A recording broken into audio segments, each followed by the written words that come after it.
Hello, that Park Place. Good to see you guys here again for another midweek matchup with Marv and Vash. I am the aforementioned Marv. I'm the editor-in-chief of a little website called thatparkplace.com. Hope you guys have it bookmarked, and I am joined from the Vash Sky Parkcast by the one and only Vash Sky. How are you, sir?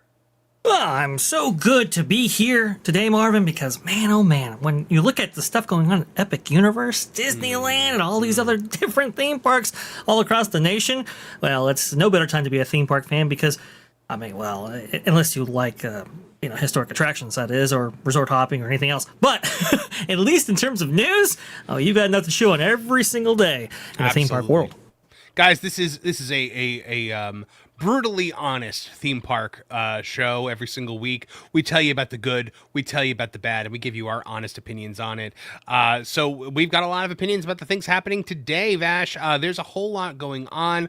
So I was recently, just last night, at Epic Universe for Celestial Goodnight, and we are gonna go through the whole show. And we are going to talk about it. We are going to explore, the various elements of the show, how it compares to the shows offered at maybe some other Orlando theme parks, and what it means for the future of Epic Universe. Because I think there's this is a strong foundation on which they can build quite a lot on. So yeah, very, very excited for that. Afterward, guys, you'll be redirected automatically to the Vash Sky Parkcast. So there's a whole lot of theme park goodness coming at you today. Man, I envy you guys. No, I'm kidding. I mean, maybe I do. I don't know. But Vash, we are going to, Pro is going to be starting our, what do you call it? Our super chat goal for the day, and it's going to be once we hit a certain number of super chats, we will play the Lorne and the AI country song. Oh, so, fantastic! Yes. Can't wait to hear it. You haven't heard it yet? No, it is the it is the new song "Sweeping the Nation" about the great romance of our time between Lorne and Grok. So that is incredible. Yeah. It wasn't that long ago, Marvin, when you asked me, and I think others in the room, when did your AI, become sentient? And we were all like, what? Yeah. It's happening to more people now. Yeah. A lot of relationships going on right there. Mm-hmm. Should be a banger. Yep. And yes, Just a Duchy, it is made by Kara Brown, the one and only Kara Brown. Over here, speaking of which, we have got Just a Duchy sending a super chat for €2 saying like, share, and subscribe. Thank you very much, Just a Duchy. We'll be taking your super chats, guys, in between the segments here. So as we go through the Celestial Goodnight, we hope that you guys will let us know how you feel about it through super chats, and then we will read them aloud. So without any further ado, Ash, let's get into our launch story of the day.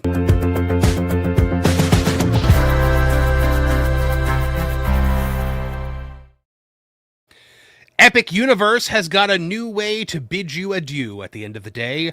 Celestial Goodnight, the brand new fireworks spectacular at Epic Universe, debuted last night, and I was there. Let's talk about it today on that Park Place. Vash, this was just a truly special, event of being there for the first night of the Celestial Goodnight, to be able to get the footage that I got from it. I want to thank Universal for that. We were invited to a special press event for this, and it was tremendous. The people, the fine people over at Universal PR do a really nice job, and they're always keeping us updated on what's going on, in the parks. Maybe if some other theme park, companies, in Orlando would keep us abreast of situations like this, we could provide extra coverage for them too. But they don't. So Universal has always been very, very generous with us in letting us know what's going on. That doesn't color our coverage at all, though. I'm going to tell you about the good and the bad of Celestial Goodnight. I'm not just going to praise this thing wildly. So let's talk a bit about it, Vash. First of all, this is a new thing for Universal. Fireworks spectaculars, not typically their thing. No. In fact, I believe it was Michael Aiello, I do believe, one of the people, Universal creatives working on this, talking about how, Universal hadn't done nightly fireworks presentations for decades. Yeah. They were really, really glad that they were able to get this in Epic Universe. I mean, when you look over at what's going on over at the regular Universal Park. You've got I think it's called Cinesational or something like that. It's the drone show that they do over Universal proper. This is very different from that. It was honestly, I was expecting drones, but we didn't get any drones in this one, and I'm okay with that because there's a lot of fireworks, and you probably can't really do fireworks and drones in the same show because you're shooting things into the sky where the drones are. But I don't know. Maybe I'm wrong about that. Maybe you can very easily do it. But they didn't do it for this. But let's get into it because it's a 10-minute show. So let's watch. This is the entire show, by the way, Vash. Okay, the lights are going down. Here we go. See you on the other side. I do not talk during the show, by the way. There was a French influencer next to me, and like before I was I was filming the area around and like commenting on it, and the French guy turns to me and he goes, "You are going to talk during the show like that?" And I went, "No," and he goes, "Oh, thank God." It's like, all right, Fantastic. All right, here we go. Please.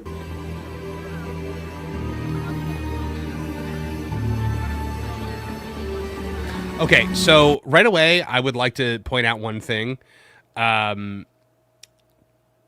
It's not dark yet. This is the problem, and this is the problem with not just the show, but with Epic Universe itself, is that it closes too early. This was 9 p.m. This was 9 p.m. last night, and it still was this light out. Wow, So- I'm actually surprised it was that light, but I know Florida is a little bit different with the weather.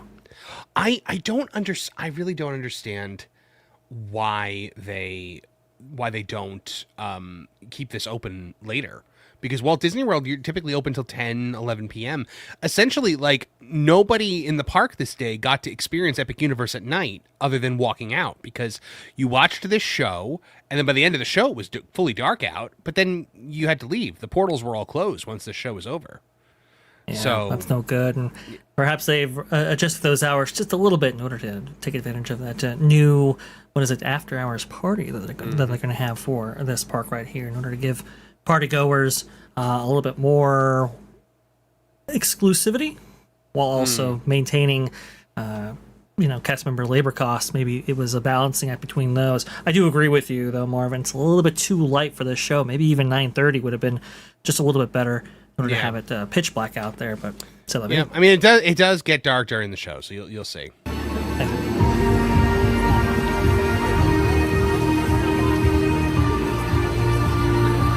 I do love the music that they have leading up to the show, though, because it does sound like music that you would ride into battle. That's cool. Yeah.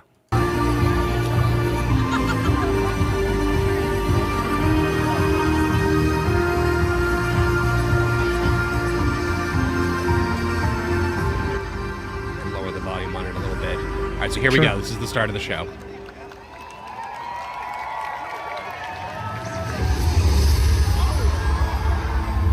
Greetings, travelers.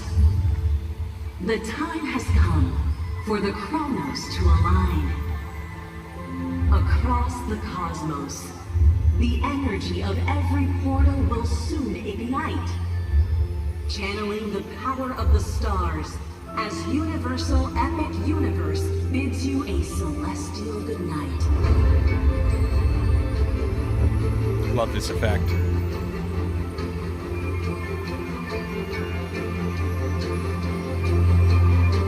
That's cool. Yeah. They use the water very well. Let's see, they use the Helios as well. Hey, check it out though on the Helios. At the very tippy top of the Helios, there, the icon up there is lit up and actually moving. Well, That was super interesting. cool. Nice. That was touch right there. so. Here's the thing I'll say. See where I'm watching this show from, like from this side of the lagoon here, or the lake, or whatever you want to call it. This is where you want to watch it from. You don't want to watch it from over on the Helios side, because the fireworks happen over the Helios. Right. That's kind of what we're concerned about a little bit was, Yeah. if you do have a lot of pyrotechnics, that I think draws you down Celestial Park rather than get you close to the Helios. Yes. So I'm glad they made the decision, but good note for people who want to catch the show. Helios side, no good. Well, that's the other thing I was thinking of is like if you're like one of the people in like the park view rooms, you're probably not getting the full experience. Like if you have the park view room, at this point, just go out into the park. Like I know there's a TV channel that will play the music in your room so you can watch from your window, but like you're not seeing the fireworks. You're not getting the whole experience. You'll see it. You'll see in a second. I promise I'll try to keep the pauses to a minimum here, guys. But it's also partly, for the music and whatnot, because there's of course.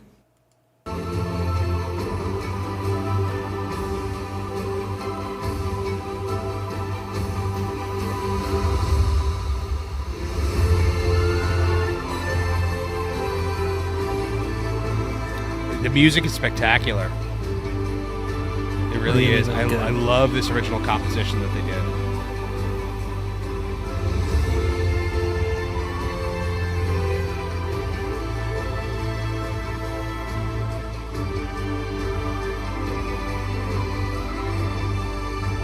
Yeah, we were wondering whether or not it was going to be a greatest hits.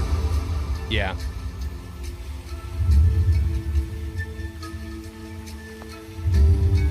I love that effect with just the lights in the water, like the way it looks like stuttered almost.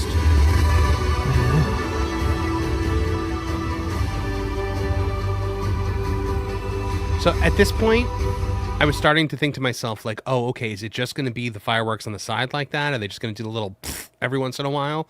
Because that would remind me of something like, like what Disney does, where it's mostly projections and they just kind of do. No, I was very wrong about that. Very cool.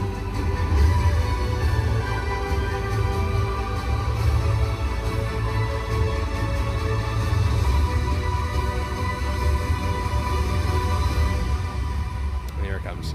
First fireworks.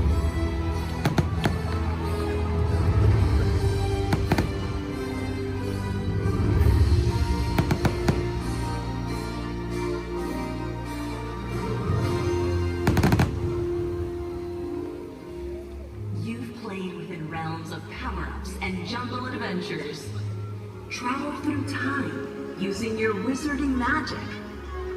Stood face to face with monsters and darkness.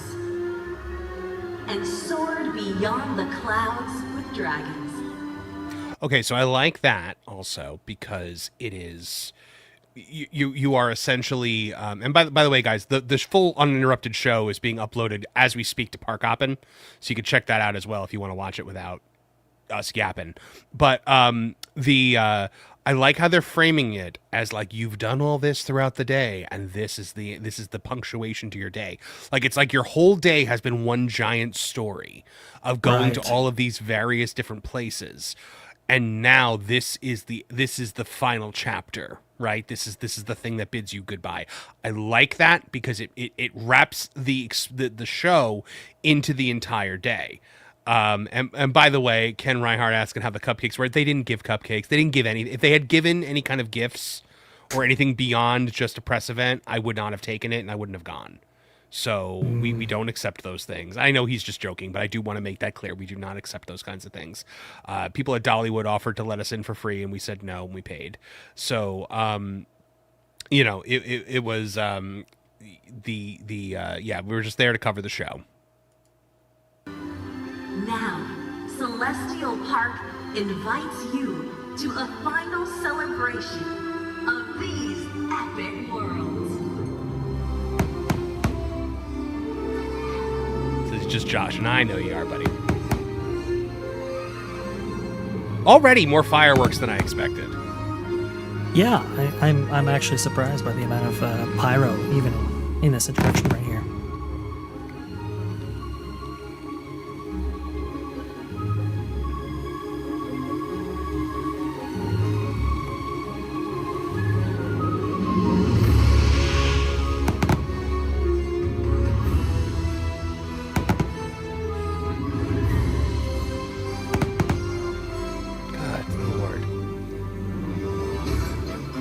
Here we go. Go right into Nintendo. First portal. Yep.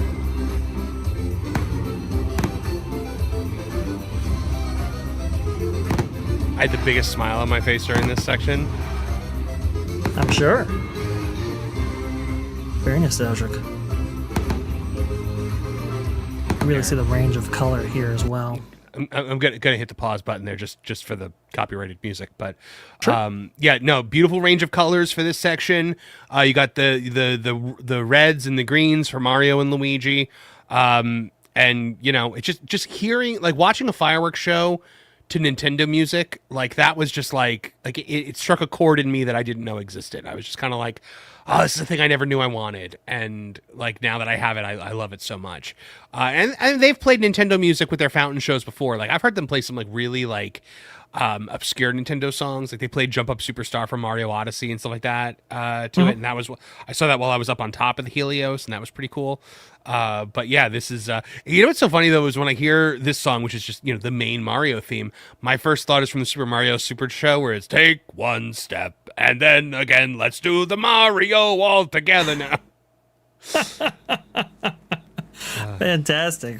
So, Yeah. start out with Mario. Now, Yeah. it's interesting. I saw some footage of some of the segments that they were testing before. Did they Right. do a Donkey Kong segment with this as well? Oh, we're getting there. We're getting there. I went back a little Yeah. bit just to get the full experience. Please.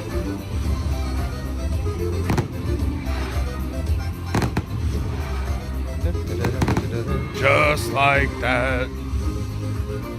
Captain Lou Albano dancing around. Like, you gotta love it.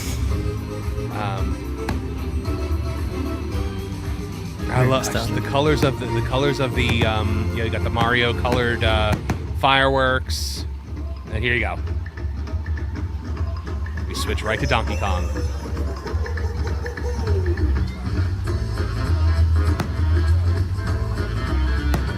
The entire, like, it's great because, like, it's just a subtle light shift, and then the colors, you know, and it's a completely different feel. Very cool.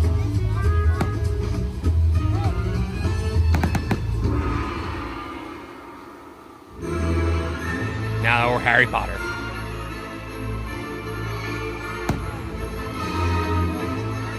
I'm gonna pause a little bit more often on this one, I think, just because it's John Williams music.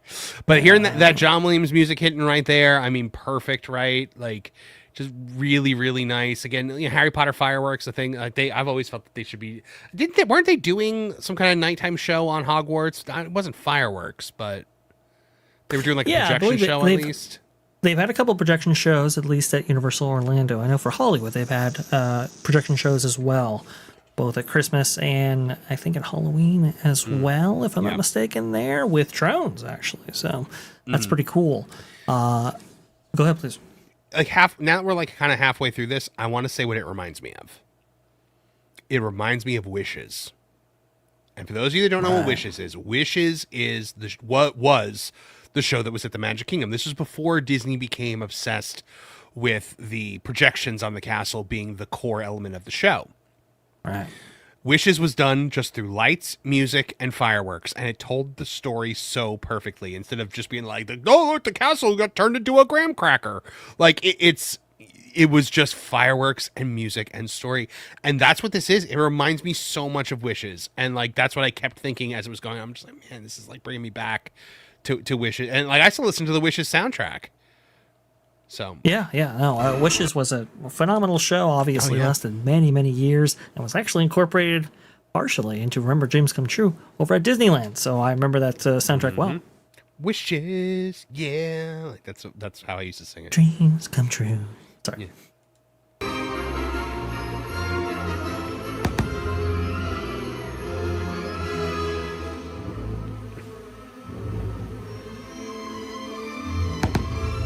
I like those ones. Those ones look like stars. That's pretty cool. Right. Really nice Yeah. pyro choice. Yep. I honestly, this was such a good, like, way to just work with the music with this. The music is doing Yes. so much of the work. Really nice choice of lighting here as well. Yep. Just the lights on the Helios, the fireworks, the music, and and the water are just all working together to tell a complete story without having to rely on a gimmick like projections. Right.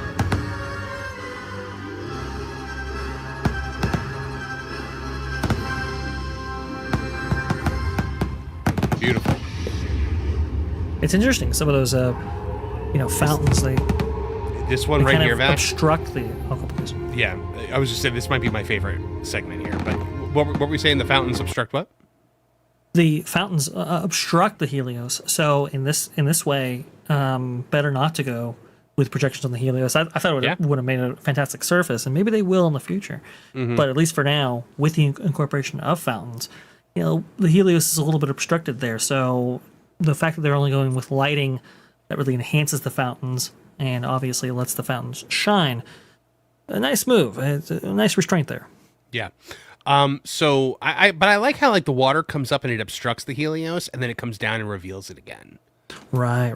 Like that. I feel like that was almost done almost like an intentional like scene change. Absolutely. It's so funny because like the people that like work for Universal PR, like they were standing, they all had the biggest smiles on their faces because like they knew how good this was, and they were like, yeah, you guys are gonna like this. So, which is cool.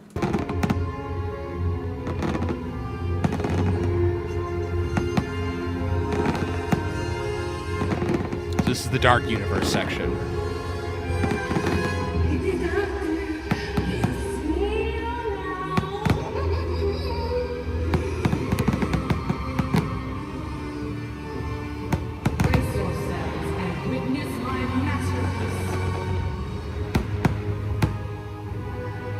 So that was Victoria Frankenstein that you're hearing. And so basically what they've done is because Dark Universe is not based on one specific film, they have wrapped it into the attraction. Right.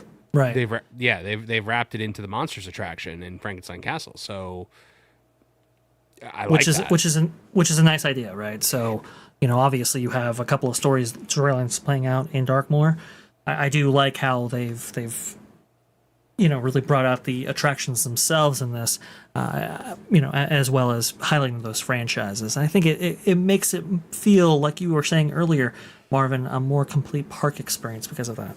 Yes, absolutely. Because it's, essentially the story for Monsters Unchained is an original story,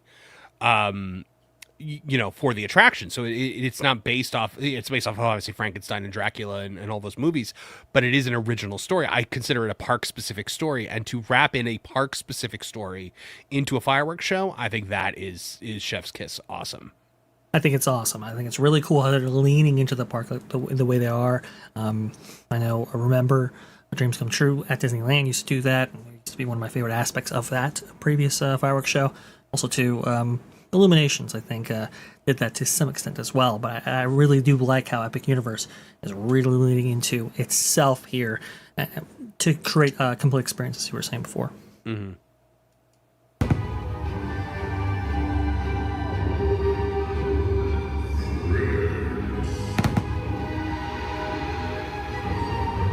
Yeah, Frankenstein's monster there.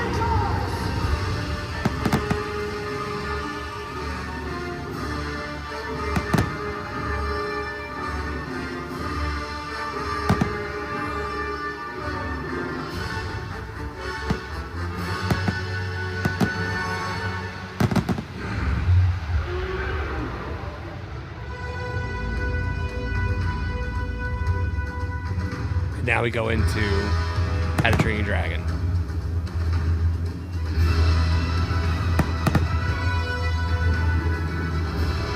What a great portal to end on. Mm-hmm. Well, and it's such triumphant music, right? Right.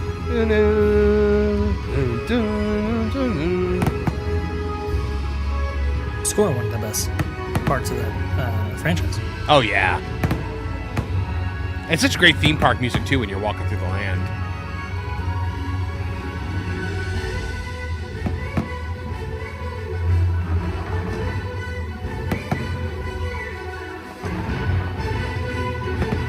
And the fireworks never stop. That's what I love. Like that.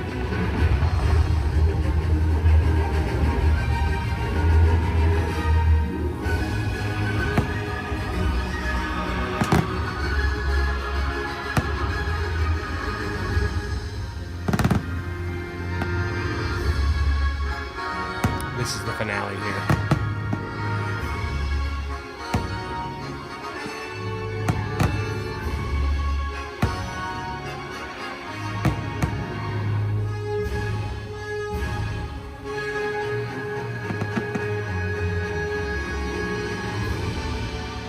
Look at that.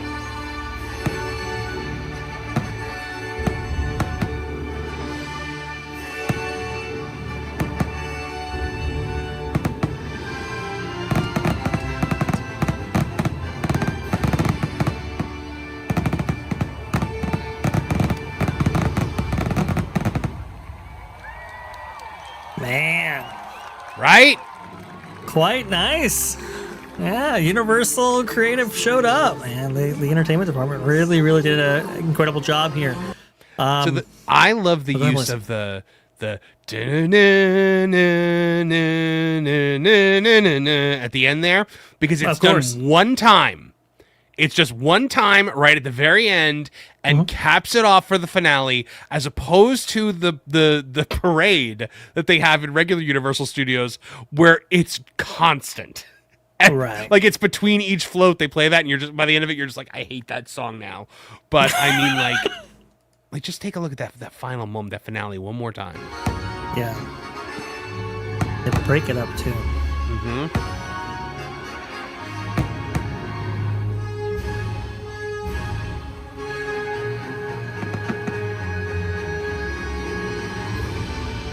Just here, this grand finale, just lit up.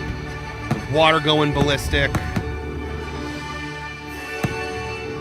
The universal colors on the Helios.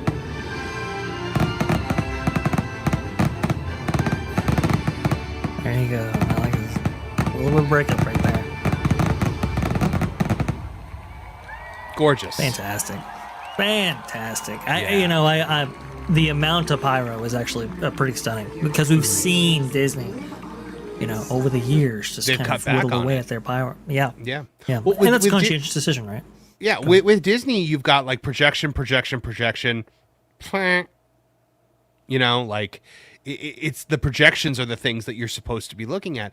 But Right. look, and I get it. We've come a long way technologically, and there are people that maybe prefer the projections. The projections I know are cheaper to do, and the projections can be very like stunning visually. There's just something about fireworks, man. There's something about minimalism, right? Like something like just a color change and fireworks. Like, I don't think that Jed Revenwolf said it, and this is what I said to Pro on the phone last night when I was leaving. He says, you had the feeling when you watched this, it was like you're watching old school Disney. Right. Yeah, I mean, it's just really like, precise movements when it came to the use of water, when it came to the use of pyrotechnics, song choice, all of that, really creating this very holistic, amazing show that had some feels to it, which is very surprising, actually. Yeah. But that wasn't noisy. That wasn't trying to draw your attention here, there, other places that I think Disney tends to do now. They tend to mash up some stuff quite a bit, and they don't necessarily let moments breathe. I know Will of Color 1 really suffers from this problem versus this. I think it was really amazing to see the stylistic choices actually play out. And the fact that they drew out those segments right there, didn't cut them up, but let it played, let the music play, and let them play out, I think was a really good stylistic choice. Yes. I do agree with you. Old school Disney. And hey, we didn't have to suffer barges all day in order to get something like this. So, I mean, my critiques of this, right? I would have liked maybe for it to be a little longer, but then again, I think that it's right on par with the other fireworks shows from the other companies. I think this is about 10 minutes long, and I think the Magic Kingdom one is like, what, 12? I was hoping for like a longer Nintendo segment or whatever. The Harry Potter section, the John Williams score is really nice. Maybe I would have liked to have seen a few more different colors in there. But that being said, I have very few complaints. Like, and honestly, it should be later at night. This should be a 10 o'clock show instead of a 9 o'clock show, or it should be a 9 o'clock show, but then the park is still open for another hour, because essentially Yeah. this is taking up you being able, like, you have to choose then, like, in that night, like, right around this time, is like, do I want to see well, at 9 o'clock the park is technically closed anyway, so you're not getting into the portals at that point. So Right.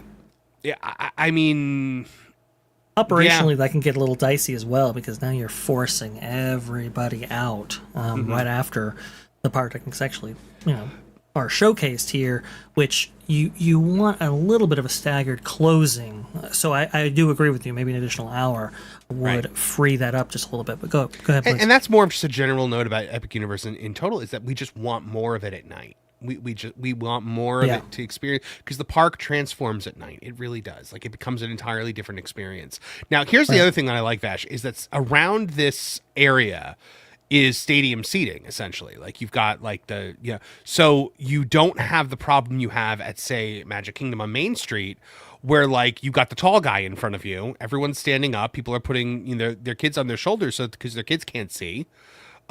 This, everybody sat down. Like, we were standing because we were at the very tippy top, but like everyone around us, you see everybody in front there, they're all sitting on the ground. Yeah, that's Or what you they're want. sitting on the turf, like the fake turf there, which is great. Yes. Everybody was sitting and enjoying it, and like you could sit, and then like if you have a tall guy in front of you, it's stadium seating, so it's like a step down, so your kids can still see. They can still see the Right. fountains, and if your kid needs to stand up, they're not. It's a kid, right? They'll be the same height as you when you're sitting. Yeah. So technically, you can pack them in closer, right? When you have everybody's stand as opposed to sit, but it's a worse experience, obviously, for the reasons that you cite right there. Not only that, but who wants to stand necessarily for the show? But also, too, it reveals more of what you're supposed to be looking at, like the fountains, for example, the Helios, etc. You have everybody stand in this instance, probably, but I do enjoy, like you said, Marvin, they have everybody kind of sitting along this kind of stadium seating right here. I think it really does enhance the show, makes for a more pleasurable experience, even though you take a capacity hit when you actually do that. It's good on Universal to committing to that. So there's one thing I think this show is missing. And I feel like after right before they went into that main finale, after How to Train Your Dragon, I would have liked there to have been like a song with lyrics. Like how Wishes has, how Happily Ever After has. Like I think there's just something about that, right? Like when the song actually has lyrics and like it can really like set the tone. I was hoping for that. It may happen in the future. Who knows? It was the one thing that I think this show was missing. Like seriously. I can see that. It's you really do connect with lyrics, right? I mean, everybody remembers Wishes. When you say that, it evokes a reaction to you, right? But like, so I can, like one of the things I loved in Wishes was in the very beginning when it was like starlight, star bright, and like you'd have the fireworks going on. But I'm sorry, I cut you off. Go ahead. And you had the characters all kind of joining in there, which was a really cool bit right there. No, I do agree with you, but I don't know. I kind of like the more atmospheric angle that they actually took with this. I think it was a nice stylistic choice. But you are right, though. I think people do connect with those lyrics in a way that maybe not featured here. That's most unfortunate. I will say, I remember James Come True. I think that was just shy of 20 minutes, which was a long fireworks show. Yes. This one right here, 10 minutes. But they really did pack in quite a bit for those 10 minutes. A lot of pyro actually featured. Now, I didn't see any, like crazy shells like we've seen, like cube shells before and all that kind of stuff. I didn't see, any of that. I thought it was really nice to see the stylistic choices actually featured as part of this amazing fireworks presentation right here. Lots of pyro too. I can't understate that enough. It's a very expensive show. Yeah. Expensive commitment to do that. Really glad that Universal really knocked that out here. Was a big worry going into this. To quote a Universal property, spared no expense. That's true. More attractions. Now, normally we save super chats, obviously, for after the segment, but this one actually is based on the thing I was about to say. Justin Duchy asks us for €6. Is this a standard show, or does it do variants like seasonal or something like that? This is the standard show. This is, as far as we know, the show that we're getting. I said to RJ as we were leaving, because I was there with RJ Sensei Paws from Geeks and Gamers. I said to him, "Is really?" I said, "What I really would love to see," and I did a whole vlog that's going to be up on Park Hoppin' at some point this week. I said to him, "I would love to see a Christmas version of this. Yes. You know, maybe even a Yeah. Halloween version." Well, we did just receive a 4th of July variant of this right before Yes. this. This is why this show started at July 7th, because they did use a lot of the infrastructure for this show for their July 4th celebration, which was fantastic to see. I do agree with Yeah. you, Marvin. You know, keep this up with the Halloween and certainly Christmas. I mean, you're looking at a gold mine here, potentially. Yeah, absolutely. I mean, it was truly wonderful, Vash. I'm happy we were able to be there to cover it. If you want to see the full, complete show with none of us stopping and talking, Park Hoppin', I just checked, it's up right now. It's the same footage. It's my footage, so it's the whole show all the way through. There will be a vlog about it later this week, where RJ and I give our thoughts on it and stuff like that. So make sure you subscribe to Park Hoppin' and That Park Place here for all the coverage of this in the future. And honestly, was it perfect? I mean, no, nothing is ever truly perfect. There were a couple other things that I would have liked, but this exceeded my expectations. I'm very thrilled with it. I love it, and I think I think it is just one more reason why when you go to Epic Universe, you get there when it opens and you stay until it closes. Because it's funny because like the event, like we didn't get there until like 8:15 for this. It's not like we were at Epic Universe the whole day. We were just literally, it's not like they let us into the park for free to go ride rides and eat food and stuff like that. We literally just like got there for the press event. We went, they took us right to the spot we were going to go. We watched the show and then we left. It felt weird to be walking out of Epic Universe at night and not have like my legs be in horrific pain and like be basically like limping and crawling back to the car. But yeah, guys, the park is an all day experience. Make sure you go all day, and what a fun cap off to it. All right, well, without any further ado, leave your comments. What'd you think? Let us know in the comments below.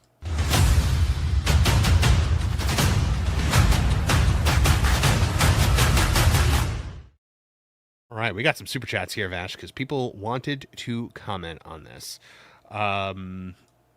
Let's see. Irate Specialist for $4.99 says, Vash, the daddy or I think probably of TPP. Let's not do that. Let's not page off Vash here. Marv, you should Daddy Josh. You should have Scruffy interview you. I don't know what that is. Just a Dutchie for €6. Not gonna lie, that looks amazing. It was amazing. Just a Dutchie for €6 also says, this for the rest of the show, please. Yeah, I if only we could have things like this more often where we just, and we'll try. We'll try if you guys really like this. Smith and Sons for $2 said, made me cry. Finally a win after so much heartache. There's been a lot of that. Yeah. Yeah, it really, really was good, man. I'm impressed. I always try to look for the fault in it because obviously we love to give, and I'm going to do a review article on That Park Place today about it, but honestly, man, I mean, this was spectacular, and it felt like a return to form. Do you remember what was the show? So Disney had Happily Ever After, and then they changed it for the 50th to something, and I don't remember the name of it, but it was terrible. So bad. They were like, less fireworks, but more projections, because now we're going to do projections down Main Street, and Lilo and Stitch are going to surf down Main Street. It was really, really bad. But this really reminded me of Wishes and Illuminations. Absolutely. Enchantment was that. Enchantment, previous show. But Wishes and Illuminations, that is the highest honor that I could give. And by the way, when Disney did the Star Wars fireworks, I loved those Star Wars fireworks. They were phenomenal. I did the dessert party for those fireworks, Vash. Wow. Fantastic. Yeah, that's how much I loved that. I went to the dessert party. I paid a lot of money to eat a bunch of finger foods and then get a good spot to watch that. I'll say Fire the Rising Moons over there at Star Wars Galaxy's Edge at Disneyland, taking advantage of the nightly fireworks presentations there, one of the best moves that they've ever made. Mm-hmm. And, it's just, there's something about hearing classic Star Wars tunes with fireworks. It just hits you on another level, right? Mm-hmm. But to evoke so many of those nostalgic moments and to really craft something that I think people can get kind of lost in with this. It didn't have a bunch of that noise that we see from so many of these nighttime activations. I try to shove everything in there. I really do like the stylistic choices here. I think they really did a nice job. For sure. Faux show, Vash. Faux show. That's all I'll say to that. I wish we could spend the entire show just talking about Celestial Goodnight. I know. But unfortunately we can't. We have to talk about other things. Where do you want to go? You want to talk about Pirates of the Caribbean next? You want to talk about that? Let's talk about dead men that tell no tales. Or do they? Well, they did, and now they don't. So I think that's kind of, where we're going with this. Okay. All right, let's have a look at it in our next scoop. There we go. One more for the top. Triple decker, just how you like it. Wow, thanks, Mr. Wolf. You enjoy it. We will. It was the animatronic that broke the internet and the story of Pirates of the Caribbean all at the same time. The new transforming skeletal pirate in Pirates of the Caribbean animatronic that just made a huge splash on Disney social media over the last few weeks is already broken, Vash, and let's talk about it today on That Park Place. Okay, so this is from laughinplace.com, written by Luke Manning with Maxon Faber as the photographer. So just over a week since a controversial new audio animatronic figure made its debut at Disneyland's Pirates of the Caribbean, it's already experiencing some issues. So Pirates of the Caribbean reopened from refurbishment last week with a new next-gen audio animatronic figure that has gone on to be highly controversial among Disney fans. The new figure replaces the skeleton captain that sat atop a hoard of gold doubloons and treasure in the cavernous first half of the attraction. While Disney touted the new technology on display here, allowing the captain's face to transform from alive to skeletal, fans' reaction has been lukewarm at best. In fact, Laughing Place's own Michael Celestino really didn't like it. I guess that's a link to something there, but I don't know. In riding the attraction on July 4th, Laughing Place noticed that the new figure wasn't moving nor making any sound. The face appeared to be covered up with a skeletal mask, and the figure was turned off. Whether this is because the figure isn't working or Disney has already decided to make changes based on guest feedback remains to be seen, but this is how it looks in its B mode. So here's a video here. Let's take a look.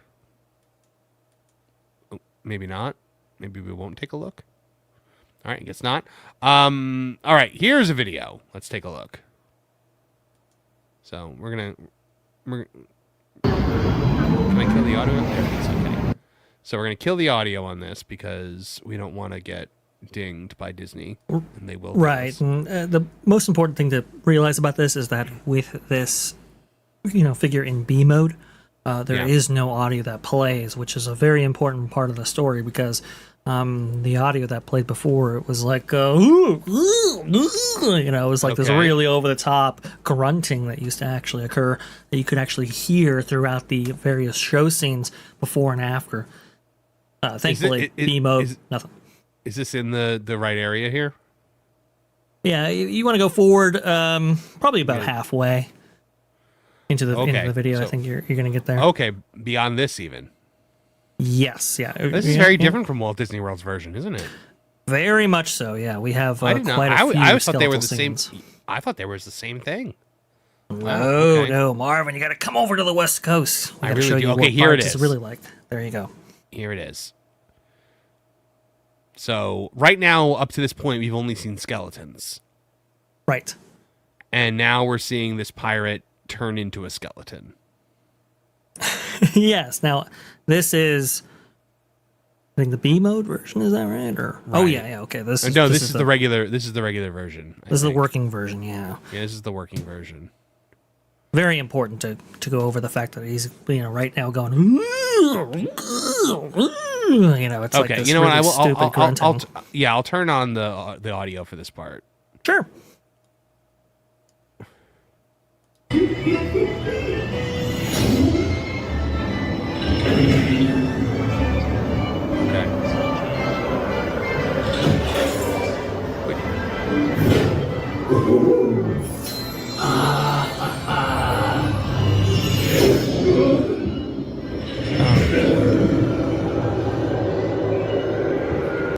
Okay, so first of all, they play like Yo-Ho over this. Yes, yeah. So you have that very atmospheric music, you know, beautifully designed by Exitentio, you know, over these kind of Claude Coatsian type scenes right here. And occasionally you'll hear, you know, dead man tell no tales.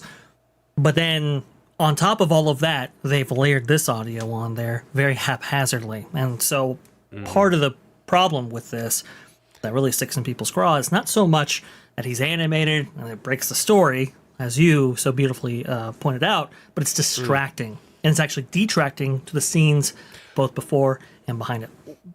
So was it always playing the do do do do do do Yes. do do do? Okay, so it always has Yes. done that, because in Walt Disney World, you don't hear that until you get to like the end. Right. So there's like an instrumental version that plays Yeah. during this segment right here. It's not vocalized. Yeah. And it's like an old 1960s recording right there. And it only occurs when you get past the kind of the hurricane pirate scene right there. So it's very I wish this you know, video particularly worked so placed. we could see what it looks like in the. Okay. So yeah, it is. So now I guess they put a mask over it. That's interesting. yeah, they put a mask. So is this over what him is this what because- it looked like before? Like, was it just a pirate Captain Skeleton? Yeah, literally, it was a pirate skeleton right there, and they replaced him with a fully realized audio-animatronic figure right there. Again, you know, you only have his arm and his head moving right there, but there's enough movement, there's enough animation there where it's very detracting to the other scenes because they Yeah. just feature skeletons, you know, for the last 3 or 4 show scenes right there. So it's just one of these things where it's like it's just out of place completely. I couldn't believe they went back to the screen face, right? Like, I couldn't believe Right. they went back to. They just spent how much money revamping Frozen Ever After over in Epcot to get rid of the screen faces, and now all of a sudden here we are back with the screen faces. And it makes no sense too, because if you go to Shanghai, they have a Jack Sparrow animatronic in their pirates that doesn't have a screen face, but still turns into a skeleton. Well, doesn't he come to life actually? He like comes to life from a skeleton, which is Maybe. kind of a cool. Yeah, It's a really cool effect. It's really find that. awesome. Yeah, The thing because that they that- want to. Okay, please. because that wasn't. I don't think that's a screen animatronic, if I'm correct. No. That's a fully realized audio-animatronic figure right there. Not just an arm, not just a hand, not just a head, but the entire figure is sculpted, moves super realistically. Very, very good effect right there. Awesome. What they wanted to highlight here is, you know, when you have those projection faces, like you saw in Frozen, like you see currently in Seven Dwarfs Mine Train, Buzz Lightyear, etc. Those are internal projections right there within those heads to Right. provide that effect. This is actually done differently. It's actually external projection, and the fidelity of the figure is maintained even with his movements right there. Mm-hmm. And there's you're some seeing real-time tracking software to do that. Go ahead, please. What you're seeing right now, guys, is Shanghai. It is the ultimate Pirates of the Caribbean experience. Like, it is like, Yes. so freaking good. And you see, same kind of situation here where like they got all the skeletons here, Right. and so yeah, let's have a look, because this is kind of like what you were describing. Like, you go through the scenes, it's skeleton after skeleton, they're not moving. In the Walt Disney World version, you just kind of go through an underwater cave, and there used to be like a lot of skeletons there, but now there's not really as many. There used to be a skeleton mermaid, and I love it that they've got the skeleton jail scene right there with the Yeah, skeleton dog. They do all the these- classic scenes, which is pretty yeah. cool. Yeah, it's pretty neat. Like, it was a nice continuation. Like, it's almost feels like a sequel to the original. Right. And we got the iconic scene right here with the dog and the prisoners, and they're all skeletons. And then you get to this point where You're thinking you're going to see another skeleton, and then yes, There's and a then trick it's- there. It's Jack Sparrow. I'm actually even going to turn the.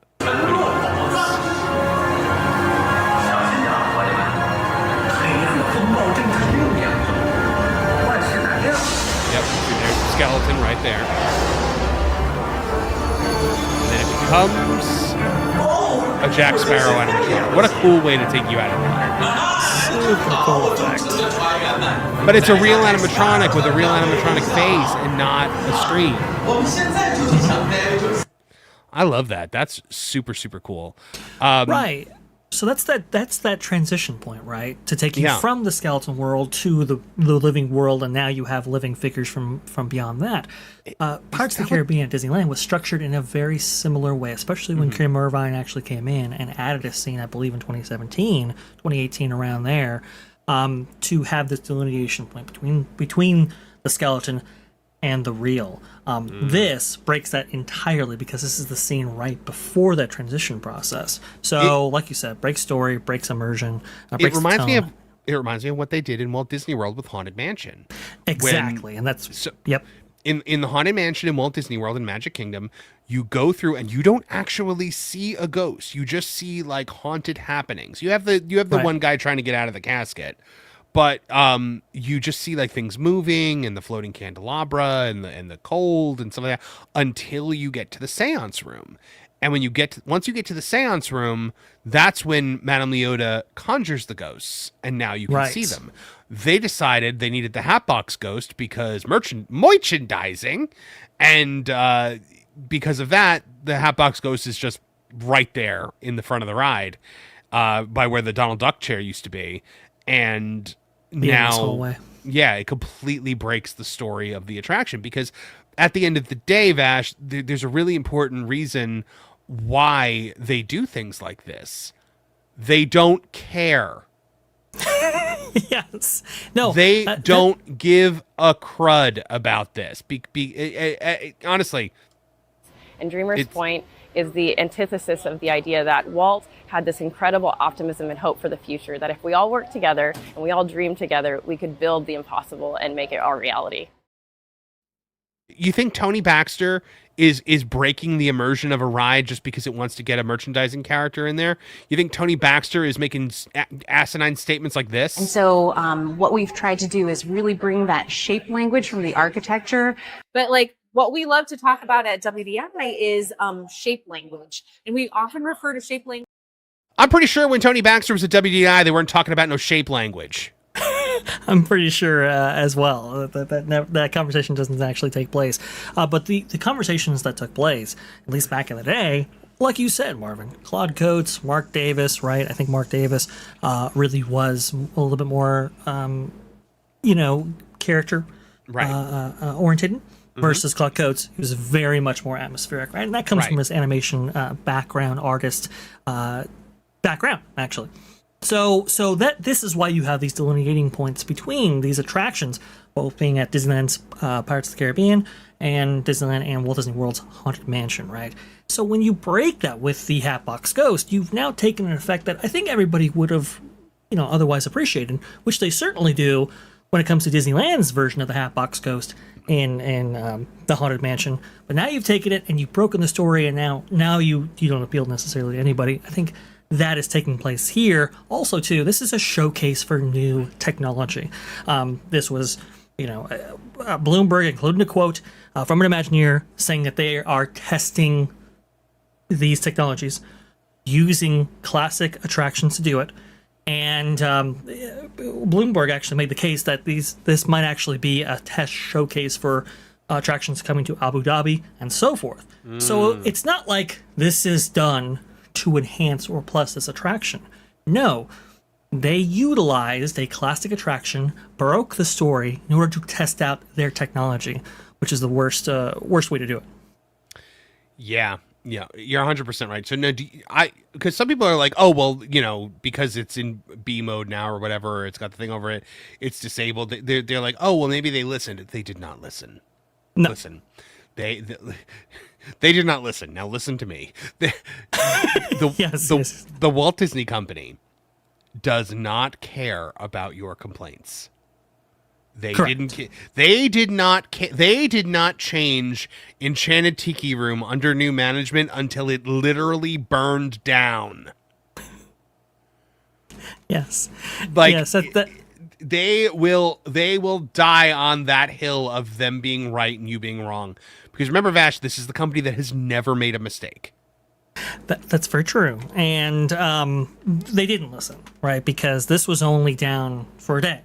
Next day, it was back up, working in A mode, which was most unfortunate. But a lot of people, when looking at this and seeing the issues when it comes to story and everything else, a lot of people prefer the B mode over the A mode, which I think is the first time I've ever heard of that actually occurring, which really highlights just how badly this actually was, was done. Just imagining now a world in which you go through the attraction and the animatronic is working, and so you go, "Oh." Like it's always the opposite. That's so funny. So it was the opposite. Yeah, and I want to go ahead and with this. Maestret did a poll on their site actually, with people, asking people prefer the before or do you prefer the after? Being the projection effect versus what they actually had before in the scene. 88% voted that this was a bad move. They preferred the original version. So I think Disney really did mess up here.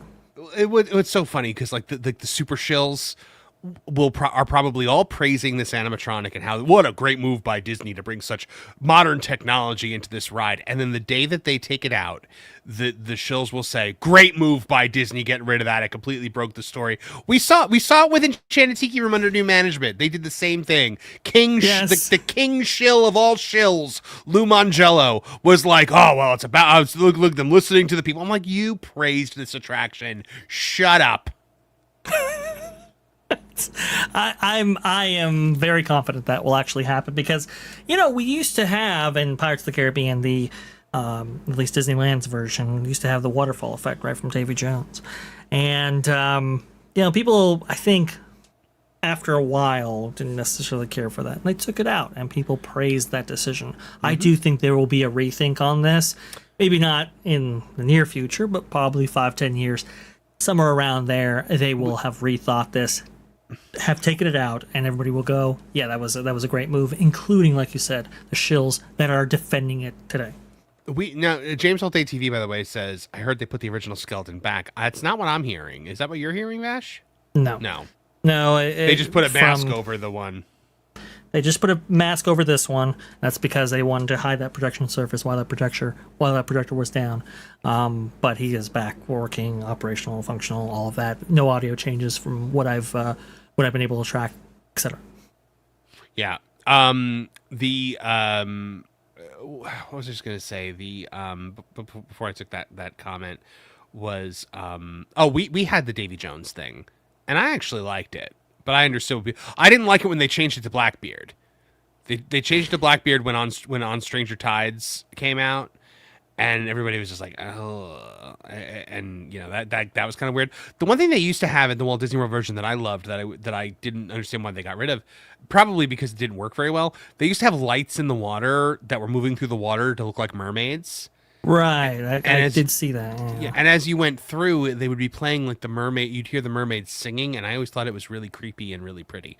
So, Yeah, well, I sometimes you can plus a scene or attraction with what your I guess latest objective is. In that case, it was synergy with Pirates of the Caribbean 4, I do believe. But look, Hatbox Ghost at Disneyland's Haunted Mansion, I think, was incorporated very, very well, and obviously you have merchandising, benefits from that and everything else. Like, that's a good way to plus an attraction. Mm-hmm. But you can see, even when it comes to placement, how they can get it wrong, like in the case of Walt Disney World's version of the same figure in the same attraction. Right. At least now the redhead's a pirate, Vash. It's about time, right? Don't get me started on that. Well, I just love it because Disney loves to hang its hat on pirates, and like pirates is such a big thing for them. Absolutely. But they are complete. I'm like, okay, well, if you're going to embrace pirates, you have to understand what pirates are. Yes. There's great Jake and the Neverland Pirates like kids book that actually has a page that says a pirate never takes something that doesn't belong to them. And it was a great meme where people were like, I worry sometimes that Disney doesn't actually know what a pirate is. What? Isn't the whole point of piracy to take what's not yours? They pretty say much- that in the first Pirates, right? It's pretty Take all much you can, get nothing back. it's pretty much all they do, Vash. But then again, what do we know? We're just two simple live streamers on YouTube, and they're the Walt Disney Company.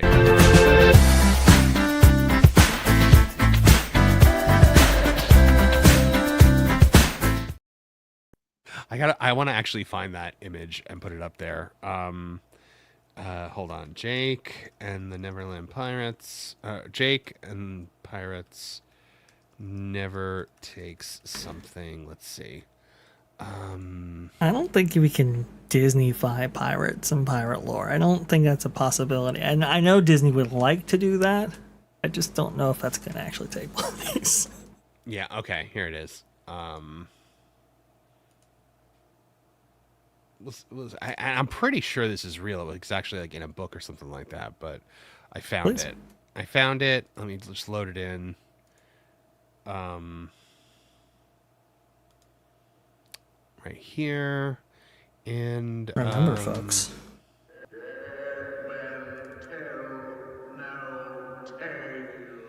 As Ken Reinhardt said during the segment, he said dead animatronics make no noise. I saw that pop up. That's fantastic. Here it is, Vash. Today's pirate pledge: a good pirate never takes another person's property. Come on. So I'm slightly concerned that you don't understand what a pirate is. Okay. Good pirate never. Yeah. Never Never lies, takes another cheats, and person's steals. property. Yeah, here it goes. Dead animatronics make no moves. That's it. Barnes and Noobs for $10. Thank you, Barnes and Noobs. Says, whenever I see this animatronic now, all I could think about is that video from 8 months ago of Iger on the ride saying what he said about pirates being not brilliant storytelling. Ridiculous. If there was ever a moment where Bob Iger proved that he just didn't get Disney, like he didn't get the allure of it, like right there I remember that video where he said it wasn't brilliant storytelling. Oh man, that was weird. That was wild. I got a clip of that right there and play it every once in a while just to showcase, just so how out of touch he was, but also How out of too, touch- like you said, yeah. didn't get it. Yep. Yeah. I fully believe Bob Iger has no idea why anyone likes any of this. He likes his sports, and that's why he kept ESPN the way he did, and then that was it. I'm just checking to see how we're doing on our goal here, our super chat goal, which is for, if it loads, we're for 15 teal or higher super chats. And we are at 5 currently because we just had a new one come in. So let's see. Christian Corlejo for 5 says, culture might know this, but would it now be cheaper to go back to hydraulic animatronics instead of using these electric ones that keep breaking down? Vash? Well, that's a complicated question right there. Yeah, the hydraulic ones, they definitely can be, they last a bit longer, as we've all seen. The problem, though, is that maintaining them far more expensive than the electric versions that they have now, just because parts, like where are you going to get 60 Zera audio animatronic parts from, right? There's not a lot out there, so you end up having to fabricate your own, or maybe you have to go to a third party in order to rehab and refresh those audio animatronics. There's a lot to it. It does seem like a company effort, though, to move towards these new style of audio animatronics because of the reduced maintenance costs, not the how they're upkept or I would say last, how long they last. It's not about that for them, it's about costs. Right, absolutely. All right, Vash, I guess next thing we have to talk about is, we're going to go to Walt Disney World for our next one, because there is one heck of a story that we have got to cover. Let's do it. And yeah, let's get to it. We will take care of your super chats as we go, guys. But for now, we have to get to our next attraction. It's showtime! Straight from the heart of the park. It was all red, white, and blue, a star-spangled affair on July 4th for the 250th anniversary of the United States of America over there at Walt Disney World in the Magic Kingdom, where a special U.S. Air Force flyover showed a unique view of the most magical place on Earth. But, Vash Sky, I will have to point out that when we looked at the POV of the Air Force flying over, we noticed a little something in Cars and Villains Land, and, well, that little something is nothing. Let's talk about it today on That Park Place. It's just absolutely nothing. So here's www.magic.com. This one, they don't have bylines on it, but written by WW Magic staff. A July 4th military flyover of Walt Disney World has produced a striking aerial view of the Piston Peak construction site at Magic Kingdom. And here you see the view of the Piston Peak construction site. Now, right there, we've got Cinderella Castle is right there. Oh, so that means that, over here, we've got, Fantasyland, and there's It's a Small World, and this is the Peter Pan building. And then, come into here, and we've got Frontierland right there, and Liberty Square is up here. There's the Haunted Mansion, and there's Big Thunder Mountain, and there's a whole lot of nothing. Vash, a whole lot of nothing. This area has been shut down now, officially, for an entire calendar year. A full 12 months. And there is nothing done. What? They've just, and this was taken 4 days ago. I don't have a chair. I got to be sitting down for this. I'm shocked. I'm shocked, Marvin, that this is the case. What? This is the Walt Disney Company. Of course they move very quickly, especially when replacing classics, right? All they've done, Vash, is fill in the hole. They took down everything from Tom Sawyer Island. All the trees, all the stuff, all that's gone. So all of it was deconstructed, and then they filled in the hole. And they've built. There's no infrastructure. It doesn't look like it looks like they're not building vertically yet. They're not even putting down like any kind of foundation yet. There's just nothing. It's just a big pile of dirt. You would have thought that they would have moved really quickly because they couldn't close the river fast enough. Correct. And yet we're in this position in which I do think, Marvin, not just this construction project, but I've seen others where there's been no movement. There's been, nobody on site. And it's kind of like, oh, you're doing the thing that you usually do, which is start of the quarter. Oh, all the funding comes in. Then it runs out. And then we wait to the next quarter. This is what they're doing with these expansion projects or projects in general. Very depressing to see. I mean, so this begs the question, Vash. So for those of you asking in the chat, by the way, Cars Land is going to be this area. If you can see what I'm doing with my mouse right here, I think this is all going to be Cars Land. Now there is supposed to be a building going right here that has not been identified yet, and we believe it to be some kind of Haunted Mansion bar, or maybe it's like over here. More because like right next to the Haunted Mansion. Could be additional queue structure, but we think it's probably going to be some kind of lounge. Yeah, Villains Land is going to be this area up here. Right, so the lower half of Rivers of America where it used to occupy Cars Land, upper half Villains Land. Villains, yeah, but there's nothing. It begs the question, Vash. People were saying like we were going to have this by like 2029.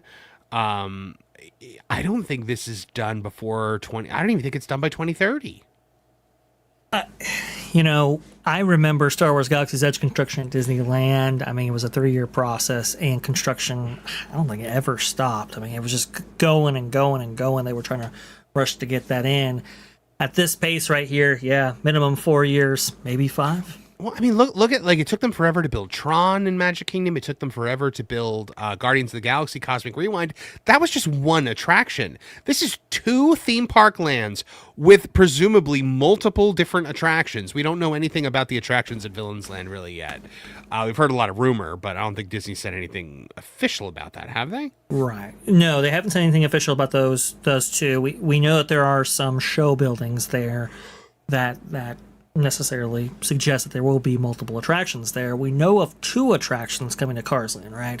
Yeah. One with this off-roading attraction, although they've been a little cagey about recently, which is very interesting, but there should be 2. One for the adults, one for the kiddos. I don't know, Marvin. I don't like this at all, and the fact that we have to wait now even longer because of maybe perhaps poor planning or more likely cost savings. Most unfortunate for fans waiting for something to occupy the previously much beloved Rivers of America. I mean, this reminds me of when they were revamping Epcot, when they were, minusing Epcot to take Future World and turn it into World Celebration or, World Neighborhood or whatever the heck it's called. The middle of the park with Dreamers Point and all that stuff. I think World Celebration. Because it is World Celebration. When COVID hit, it all just stopped and it was just a big mud pit for a very long time. And because you could see it when you were on the monorail, like you could see it clear as day. That's what this is at this point, but there's just no pandemic to have as the excuse anymore. It's just really most unfortunate, Marvin. It's so weird. This is what we had to gut Frontierland for. And they couldn't shut it down fast enough. That's what I don't understand about this. It's like, they did it with Splash Mountain as well back in the day. Now with this, it's like we gotta close it down now. We gotta close it down now. And we're left in this kind of limbo in which we're waiting for something to happen on these sites right here. And I guess we just gotta wait till next quarter. I guess October 1st maybe. I don't know. This is just ridiculous. You're thinking that like the big attraction is supposed to be like right kind of here in the center. Right. But like it's just not there. Like there's nothing. They haven't even started laying track. They haven't put up any kind of show elements. They haven't put in the foundations. Nothing has been done. It looks like there might be something over here, but this looks to me less like it's something foundation wise, and all of this just looks kind of like building materials. Right. Like the materials are there, they just haven't used any of them yet. And okay, please go ahead. Well, no, with Cars Land, right? I think that's been pretty developed. We now have a piece of concept art. We know roughly what they're going to do in that area right there. But Villains Land, I mean, we've heard rumor they're still kind of figuring it out. Maybe they have it now. But I mean, that's the thing. We have still seen nothing concrete about the plans for Villains Land. Because I think it's just in constant flux. We have heard there's some kind of Maleficent's Castle roller coaster. We've heard there's some kind of Yzma and Kronk thing. We've heard rumors of some kind of Ursula ride where like you ride the tentacles or whatever. Like, yeah, that's better.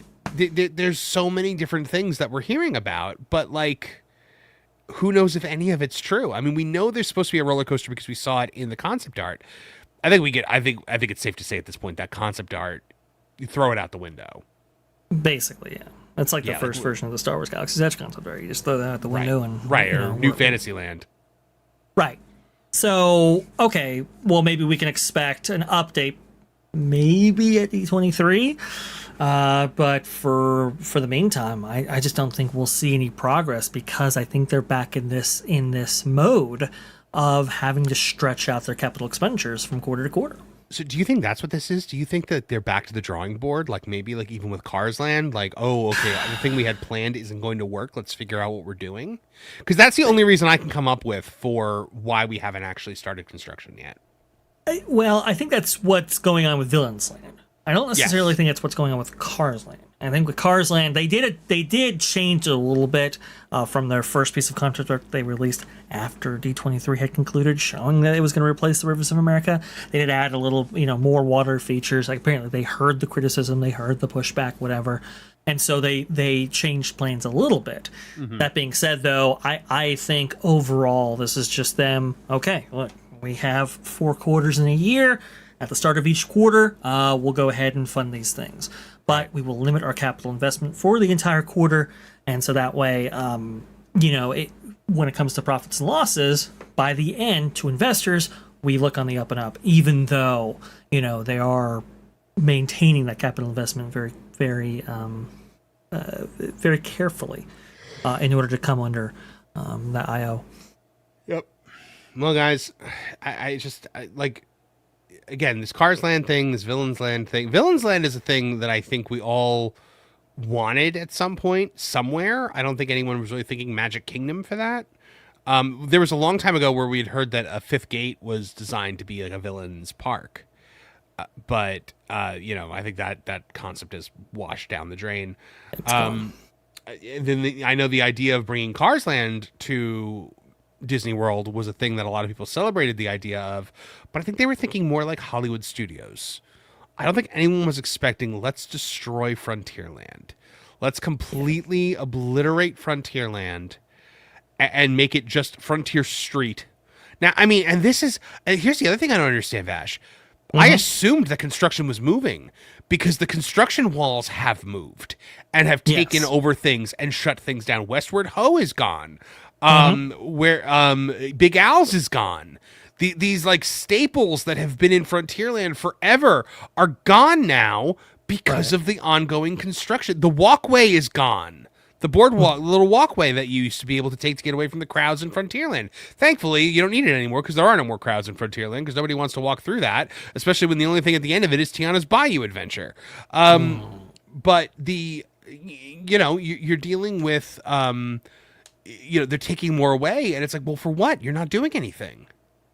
Yeah, it seemed like they were moving on a couple of things when Big Clear Mountain Railroad reopened, right? And that's when people got their vantage points of the construction site, some really good angles, and saw, there were earth movers there were people on site, good to go. Now it seems like those things have stopped, even though the construction walls have moved around right there. So we're moving deck chairs right here. I think previously I said IO. Operating income is what I meant. And I do think this is all a way of controlling their investments, because you got to think, Marvin, this is not just the only construction project at Walt Disney World. There's a range of others, actually on both coasts, actually. So I think the company's looking at it, and they're looking at those maybe expected Moana losses, perhaps, and obviously Mandalorian Grogu, and they're going, okay, we've got to ship some stuff around here so that we don't look terrible on some of these quarters coming up. It's remarkable, the situation we find ourselves in. For sure. So there you have it, guys. I think I know the answer, Vash. Why don't we just take Pecos Bill's Tall Tale Inn Cafe and shut it down and make it a bar? Well, that might be coming. You're giving them ideas here. Honestly, that's probably already happening right now. Somebody at Disney's listening to the show because they're like, how did they know? Who's the leak? Yeah, we gotta find the leaker. No, it was a guess. No, I think Tortuga Tavern should be, because it's seasonal, it should be fully shut down, and that should become a bar right across from the other pirate bar. You could have 2 pirate bars, so you could stumble out drunk from one and then into the next and then urinate in the bushes. It sounds like a perfect working relationship right there. Yeah, it sounds like a perfect place to bring your kids. And Magic Kingdom is that place, I suppose, now. I will say, from an operations standpoint, right, I think operations managers are looking at this and going, it looks like these expansions aren't going as fast as maybe we had originally predicted, because right now I'm hearing that internally they're kind of freaking out a little bit because, this will meaningfully expand Magic Kingdom. It will, overall, when it comes to the multitude of attractions.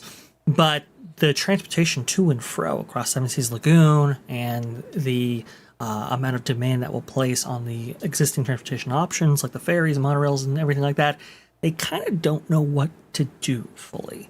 They're kind of expecting the worst there. So this gives them more time, obviously, to get their act together. I've got the solution, Vash. Please. Don't let anyone on the transportation anymore. Perfect.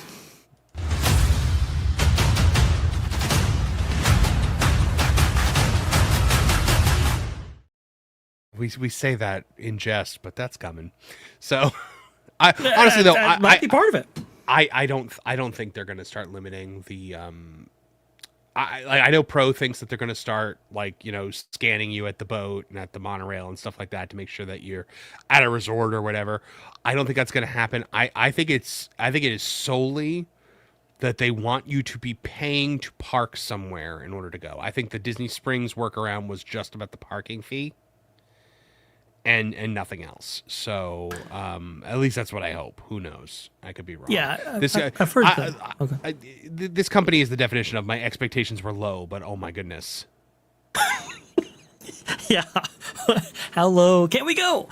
No, I think a lot of that had to do with the parking situation at Disney Springs specifically, to your point.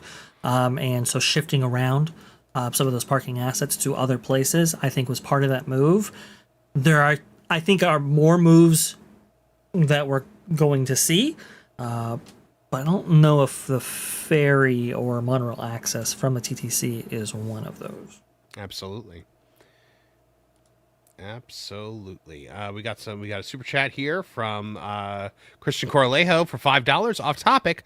But what are the general thoughts on that Universal Kids Resort in Texas now that it's opened? So far, I've heard it's pretty underwhelming. So my general thoughts about that is that it's dog crap. It is it's so bad, dude. Okay, so here's the thing: if it's meant to be like a park for locals to come to take their kids, then it's fine. If it's meant to be a vacation destination to drive people into Texas and come stay at this hotel, it's bad. I'm just like, ooh. Which they've said, this is a locals park, this is a different market, this is not a destination resort like Hollywood or Universal Orlando. Right.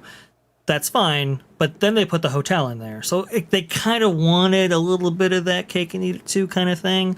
And I've heard from multiple people like Alan from Automatic Coasters, for example, where he's kind of like, they would have maybe been better to omit the hotel and spend that capital within the park itself. Dude, I looked at that and I was like, what in the name of Fun Spot USA is going on here? Because it looks like, what in the name of Beaucraft Amusement Park, which is a park, an old park in New Jersey, like a kiddie park that was shut down years ago, or like Six Flags isn't even that bad.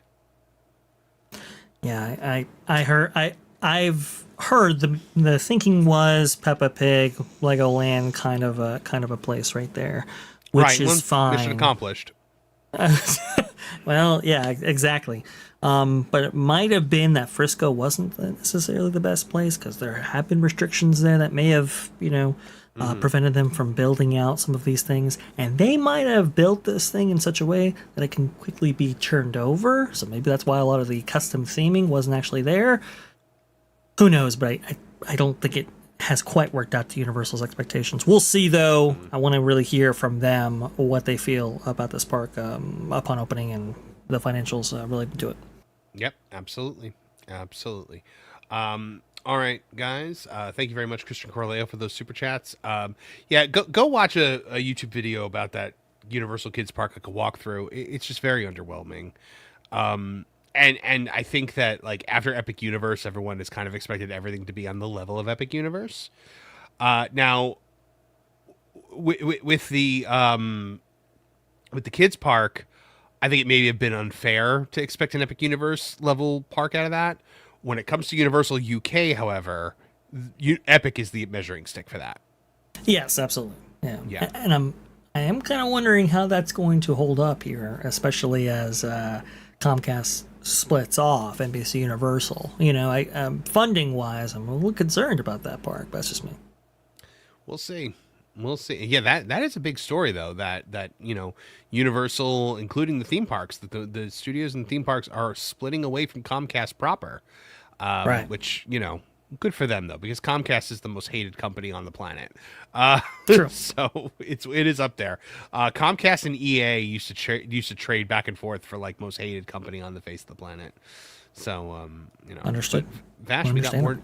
we got more news to get to. We're talking about July in Walt Disney World and the massive people that are flooding in, or maybe not so much. There we go. One more for the top. Triple decker, just how you like it. Wow, thanks, Mr. Walt. You enjoy it. We will. It's July in Walt Disney World, typically one of the busiest parts of the summer, but this summer, July is not looking so hot, and that includes the 4th of July, guys, where July 2026 is Disney World's least busy month since September of 2021. Vash, let's talk about it today on That Park Place. This is coming from Disney Tourist Blog, written by Tom Bricker. This is astounding to me. And by the way, guys, just so you know, this is third party. This is not us, telling you this, like from us, like this is Tom Bricker telling you this, because people say we lie about this stuff all the time, but Tom says we're less than 1 week into July 2026, but it's already been the slowest month at Walt Disney World since September of 2021.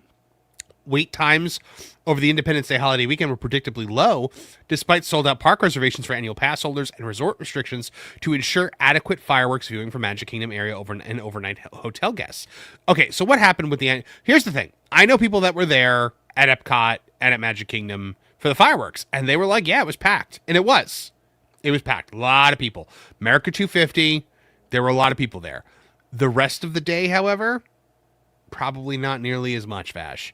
And that's kind of what we see, is that people show up for the fireworks on 4th of July, but they don't spend the day there. And what Disney wants is for you to spend the day there. Because when you spend the day there, then you're buying snacks and you're buying sodas and you're buying lunch and you're buying, you're buying. That's what they want. So it's also very, like what Tom is kind of saying here, sold out park reservations for annual pass holders. They probably are limiting annual pass holders on the 4th of July for Magic Kingdom very strictly, because they want to make sure that hotel guests have more access to the parks for the fireworks. Also predictable were the reactions on social media expressing surprise about the parks being dead or ghost towns, along with oh my goodness, if there was anything that could have ticked me off more, it's the Muppets doing this. No. On the bottom. Matt Vogel, you absolute moron. Like, I can't stand the Muppets doing the Avenue Q thing. Hold on, I'm going to scroll up so I don't have to look at it. Also predictable were the reactions on... Jim Henson never would have done that. He showed you the Puppeteers one time in like a behind-the-scenes special, but like, no. He even said to Carol Spinney, when Carol Spinney did like a thing with like the Big Bird costume, like he was half in it, and he goes, you're either a man or a bird. You're not both. Also predictable were the reactions social media expressing surprise at the parks being dead or ghost towns, along with fans offering their own favorite theories as to why this happened. This post covers wait times, data, and discusses real reasons for lowering crowds during what used to be a popular holiday. None of this will come as a surprise to regular readers of this blog. This is a point we've been stressing for years, most recently in Should You Visit Walt Disney World in the Summer? That post offers our verdict on whether visiting this time of year is worth it, which basically comes down to weather and longer days versus lower crowds and better deals. There's more to it than that, but this is the nutshell version of those salient points. Summer hasn't been peak season since 2016. There were a couple of years that were anomalies during the pent-up demand period, which is probably a big reason why some fans are being caught off guard by the summer slowdown. It's time for my summer slowdown. Sorry. At Walt Disney World and in 2026, because it hasn't been the case that summer has consistently been slow during the last decade. Contrary to conventional wisdom that Memorial Day through Labor Day is the biggest stretch of the year in Florida, summer crowds are no longer unbearable, just the weather is. Summer no longer being peak season comes as a surprise to some, but even bigger shock is that the week of Independence Day is the slowest of the slow summer weeks to visit Walt Disney World. The long weekend used to have 10 out of 10 crowds and be among the busiest holidays of the year. That's no longer even remotely the case. To the contrary, it's become below average. It's typically less busy than either Memorial Day or Labor Day, which are also not popular holidays for travel to Walt Disney World. All the ones after Labor Day until the following Memorial Day are, though. For those who aren't well versed in this topic, the 4th of July has become a quieter holiday since pent-up demand ended. Independence Day 2023 was downright dead at Walt Disney World. Man, it's so weird to hear somebody else say this, isn't it? Because we're told all the time that we're liars about this. Yes, yes, and that we cherry pick, and oh well, I went, and it was full, or oh, wait time's not a great metric, or whatever. Just Or when the we say range that, of excuses. when we say there's no one there, they're like, "Look, there's 5 people there." Like, okay, yeah, sure, you're right. What were we thinking? What could we have possibly Yeah. been thinking? Independence Day 2023 was downright dead at Walt Disney World. It was such a hot topic that it drew an explanation from CEO Bob Iger, who attributed the light crowds to an exhaustion of pent-up demand and bad weather. I believe we have that clip. It was measuring attendance at Disney World on July 4th, which didn't really factor in temperature, which is about 100 degrees and 99% humidity on that day.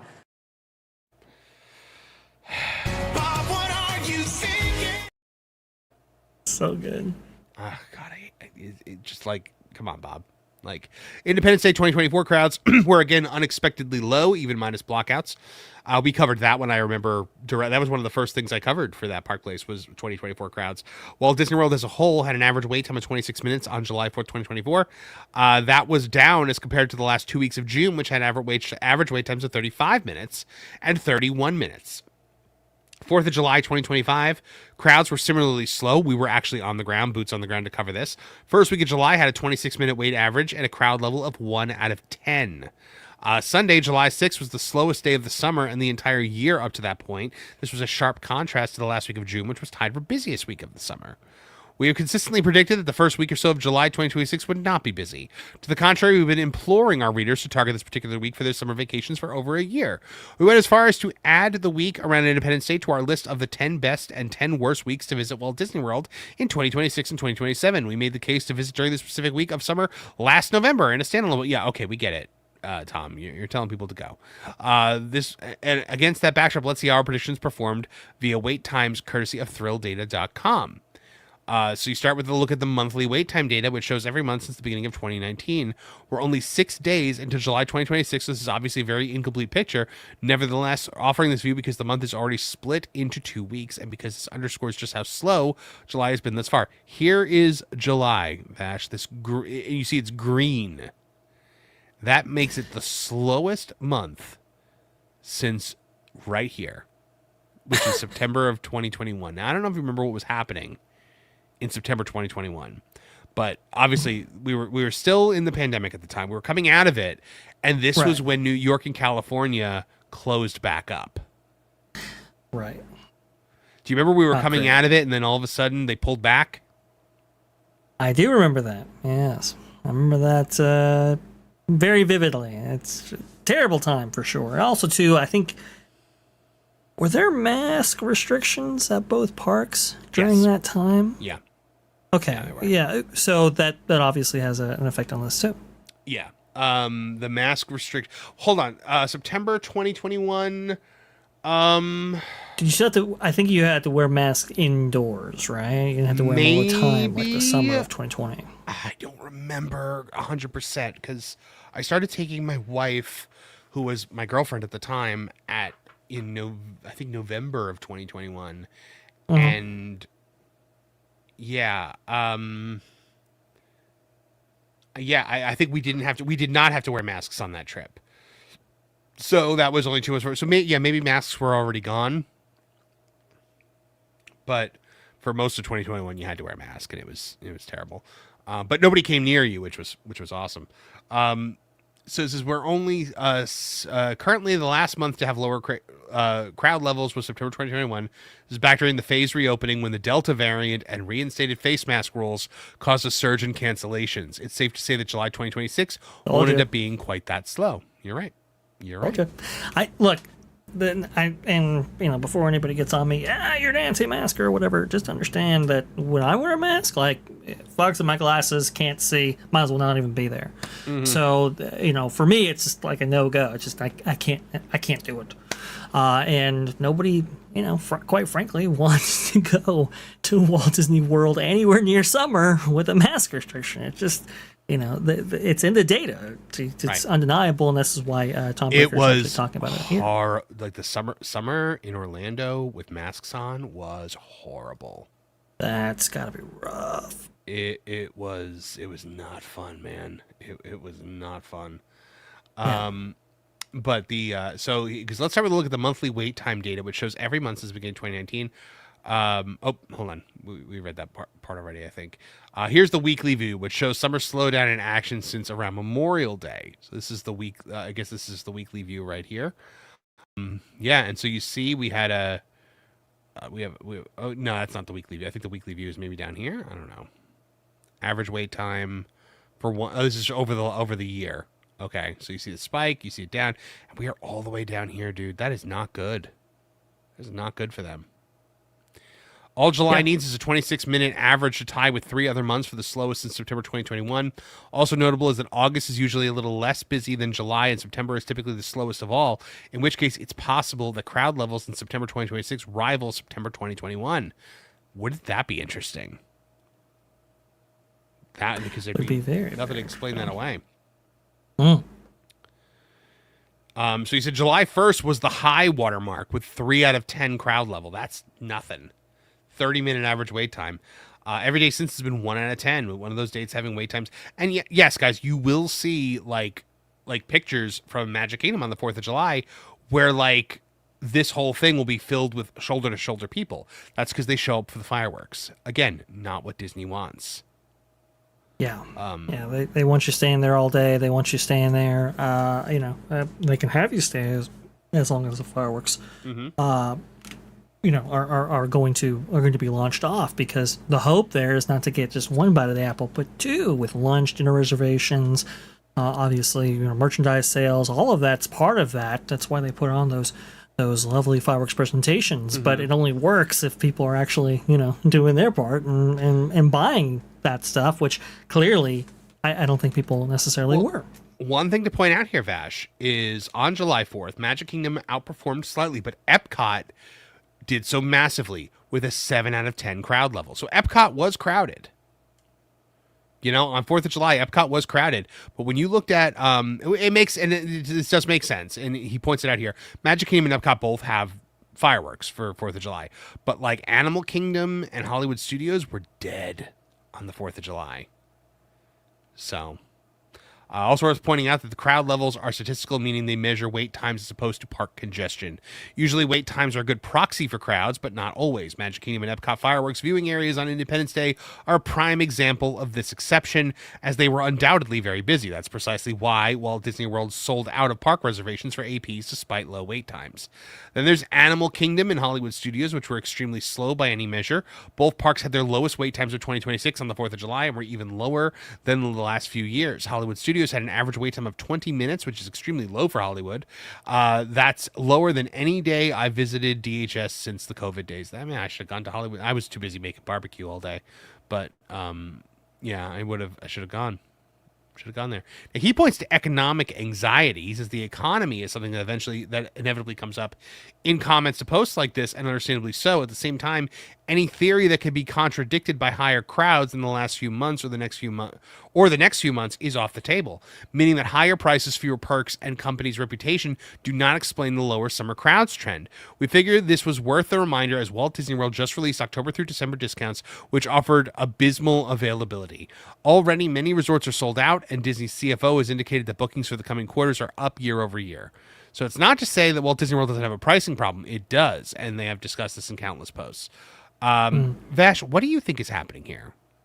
Well, there could be some macroeconomic issues for sure. There could be a little bit of let's just kind of wait and see on this kind of stuff. Also, too, I mean, look, Walt Disney World, as far as it stands right now, there's been some overlays, sure, like the Muppets overlay for Rock and Roller Coaster, and all of that. Some smaller stuff like Bluey, but the major stuff is years away. So why would you necessarily go now? Versus Epic Universe, brand new. Not everybody has necessarily visited that park right there. Right. And obviously Universal has not, taken their foot off the gas when it comes to investments. So I think there are definitely opportunities to be had there. I just don't think there's a lot moving in Walt Disney World's direction when it comes to, okay, well, when you take the random family from Colorado, you're going to have to lay down, thousands and thousands of dollars for vacation and might very well go into debt for it. What is the real driver to get you down there? I don't think there's that much there.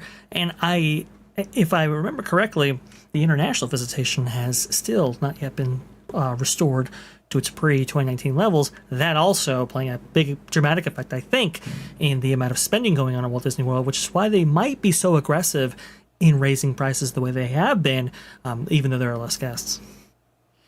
Yeah. So Bricker says here, the bottom line is that whatever issues might exist with the U.S. economy, the American consumer is still spending freely and going places for Independence Day. It's certainly not impacting travel as a whole, although it could affect what consumers are doing once arriving at their destinations. So essentially, Vash, what they're saying here is people are traveling for 4th of July. They just weren't traveling to Walt Disney World. Right. And we've heard that before, where national parks are going crazy right now. Some more value options certainly showing up there. Not a lot of demand for theme parks outside of Disney Universal, which is a concerning trend that we're seeing.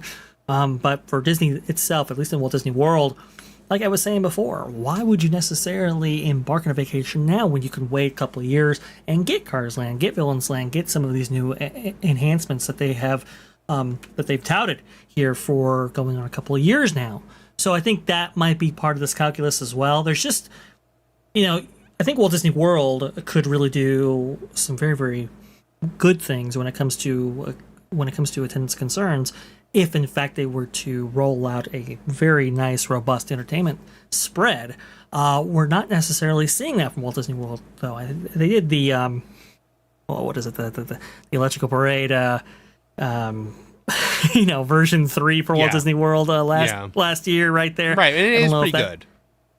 Yeah. But look at what Epic Universe is doing, right? They just launched a daily fireworks spectacular. That's what Disney should be doing. That's the kind of direction that Disney should be focused in. Right. Maybe doing like a nighttime entertainment package for Animal Kingdom, for example, or doing more parades, or doing those things that you can activate relatively quickly as people wait for those big investments. That's what they should be doing. They're not. And so are we necessarily surprised at the result?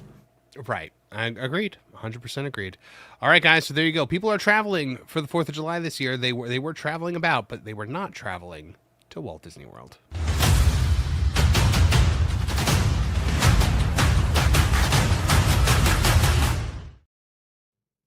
All right, we got Pinecone 6 for $5. Pinecone, if you had meant to actually say something in your super chat, let me just see. She had said no masks for me, yet I see more masks being worn in Detroit. And I remember my nightly fireworks during the 50th anniversary. Yes, absolutely. Irate Specialist for 199 says, Daddy Vash, father of TPP. Let's make it a thing. Thank you for the 2.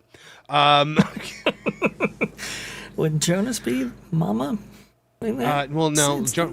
So, Irate Specialist accidentally made a funny thing with Magical Girl Jonas, and a song was created by, the one true Magical Girl Jonas song made by Carol Brown.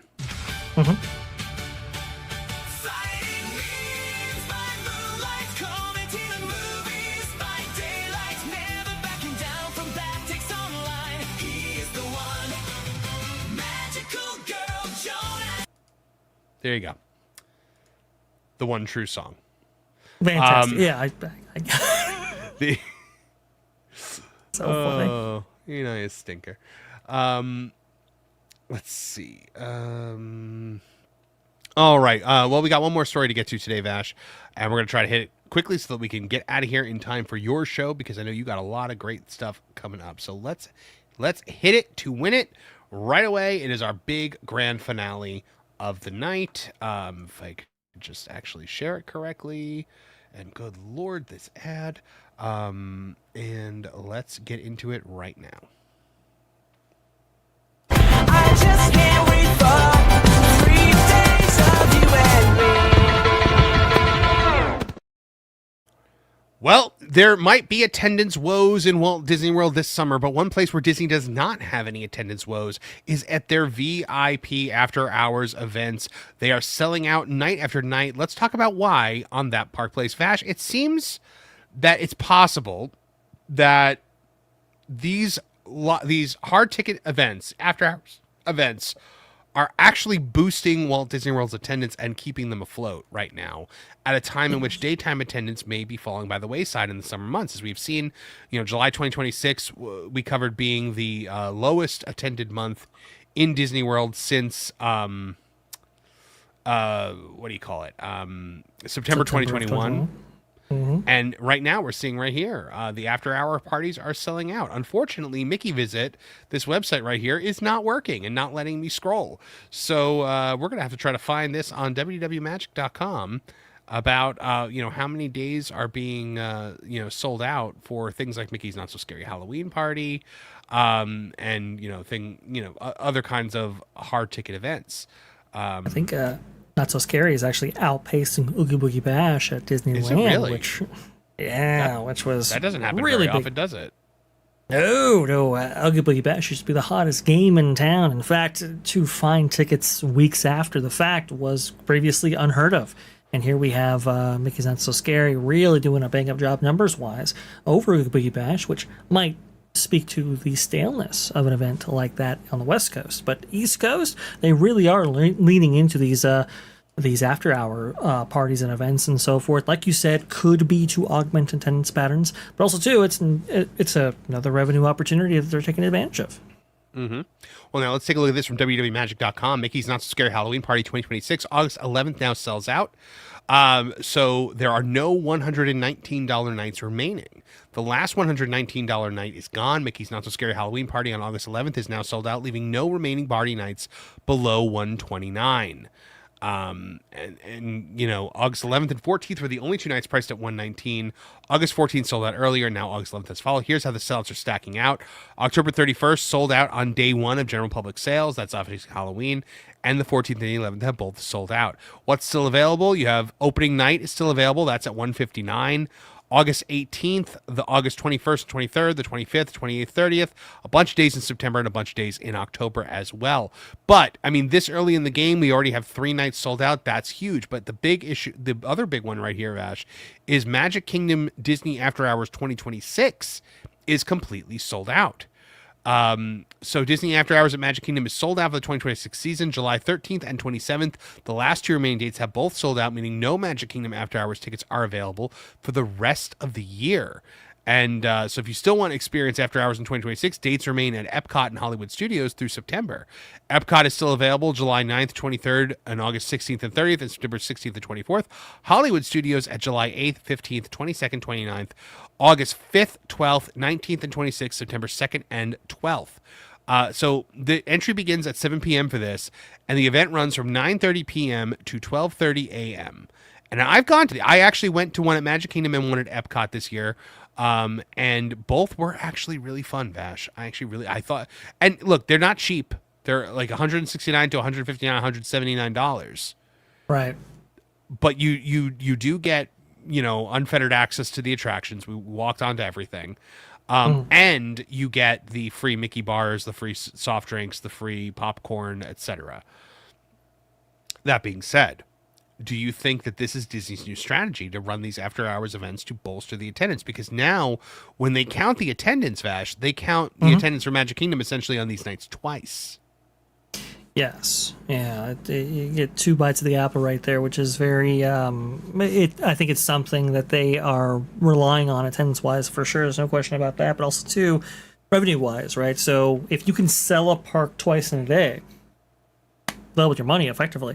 So I think that's playing into it right there. From a consumer standpoint, it's like, look, maybe I've gone to Epcot, especially during the day and all of that. Hey, I can go ahead and do an after-hours party right there, maybe get a little bit more value. Perhaps, rather than buying a annual pass, maybe augmenting my annual pass, right, and the benefits there. But let's say I'm in town and I want to go ahead and do something just a little bit different and a little bit more value oriented in terms of the level of access that I get to these parks, and maybe some snacking or whatever other opportunities that they have actually in there. It might make sense for a family to opt for something like this rather than a traditional day. And I think Disney's noticing that. It might be have to do with the weather as well. Here's the thing though: people keep flocking to things like Not So Scary. It always sells out and whatnot. Oogie Boogie Bash, you said, is also usually sells out. Does Oogie Boogie Bash though changes every year, right? Like there are different characters on the treat trails and things like that.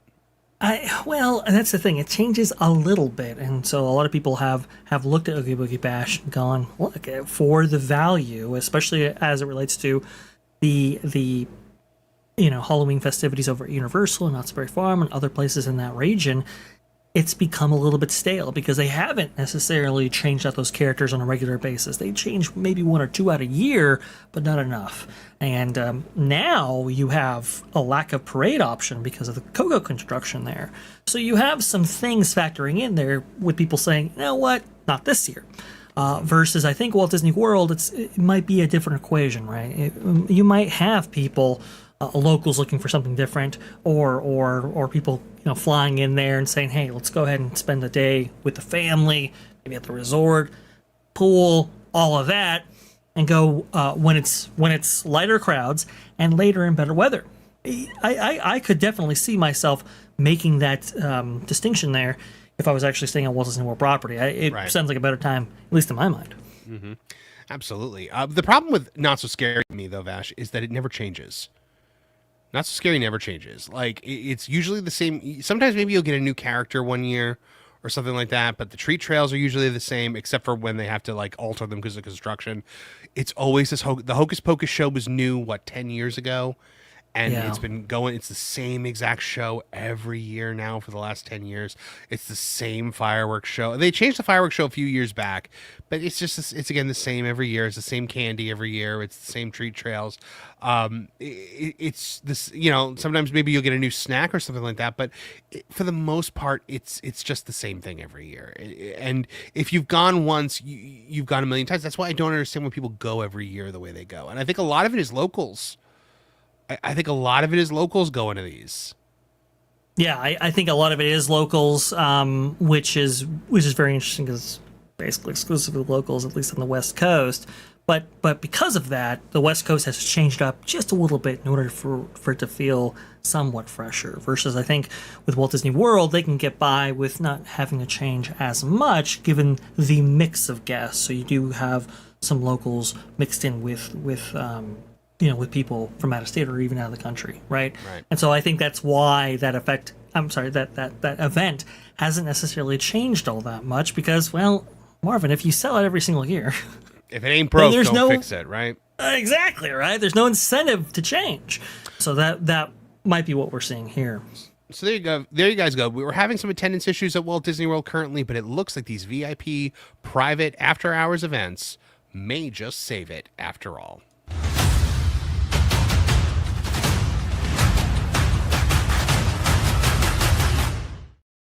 All right, very quickly, Vash, because you got to get to go do your show in the next 3 minutes. So, irate specialist for $4.99. Daddy Vash and Mama MJ with their magical gal babies, included the problem child magical girl Marv. LOL. All right, good. At least somebody laughed at that. Thank you for the 5. Okay, Vash, what do you got going on the show this week?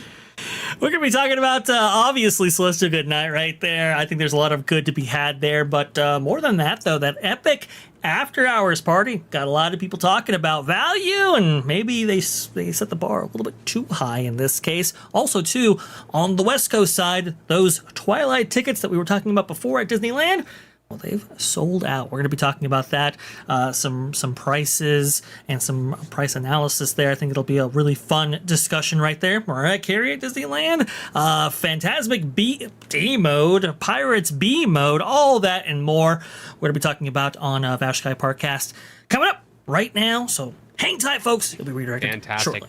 For me, guys, make sure you check out new schedule that I'm running over on the M4 Empire every morning at 10 a.m. Monday to Friday. We are doing the M4 Cast AM, where we're doing all of our various news stories. We're putting out 3 videos a day. We have one currently out about Supergirl's box office falling even further than was originally projected. So check that one out around 2:50. We're going to be having another one about the women of the Odyssey and how they cannot stop attacking the original source material. And then there'll be another one tonight around 8 p.m. as well. That one will probably be about The Rock dodging a race baiting question from Variety. So make sure you check that out over at the M4 Empire. Thank you guys very much for joining us. We love having you here, and please make sure to like, share, and subscribe to That Park Place for all the news that should be fun.